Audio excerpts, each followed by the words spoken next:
From the Detroit Free Press, I'm Robin Chan with today's Voice Briefing. It's Thursday, April 9th, 2026.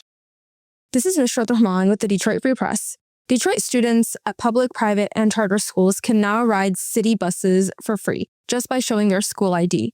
Mayor Mary Sheffield and school officials announced the launch of the Ride to Rise program, which allows Detroit students ages 5 to 18 years old to ride Detroit Department of Transportation buses free of charge 7 days a week at any time. The idea is to help students get to school more consistently and also access after-school opportunities. We've got all the details. For more information, go to freep.com.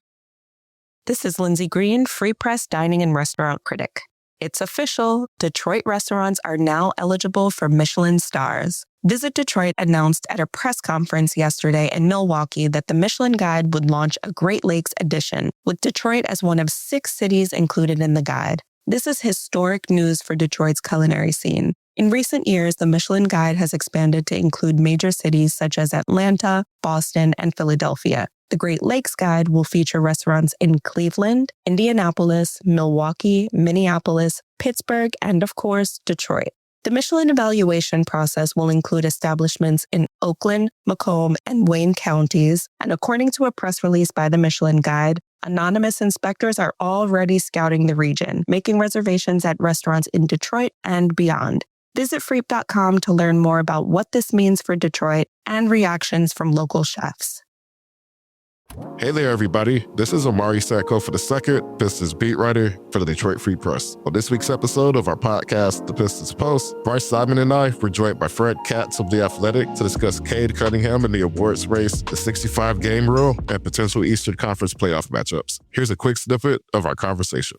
I know this has been a huge topic of conversation here recently and is going to honestly be more, right? Because ultimately the decision on Luka is really going to drive this conversation. If he ends up getting the whatever extraordinary circumstances or whatever it's called for the birth of his child in another country, it's going to continue to be a conversation. Your thoughts on the 65-game rule just in general? I think sometimes when we talk about the 65-game rule I think sometimes in the public we've lost the logic for why it existed. And by the way, I'm not saying it was good logic or effective logic, but people talk about, why would you take that out of the awards voters' hands? Why would you make this rule and make it at 65 when it's going to affect the award? What's the difference between 65 and 63? None of that was the point. It wasn't to legitimize awards voting. They did it knowing it would delegitimize awards voting and figured that would be a worthwhile sacrifice in order to try to encourage players to play more games in the era of load management.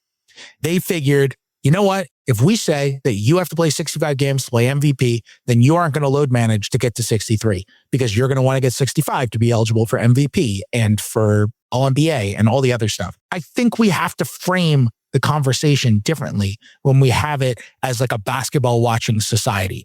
You can hear that full conversation in this week's episode of The Pistons Post, which is available wherever you listen to podcasts. And as always, you can find our latest coverage on freep.com/sports.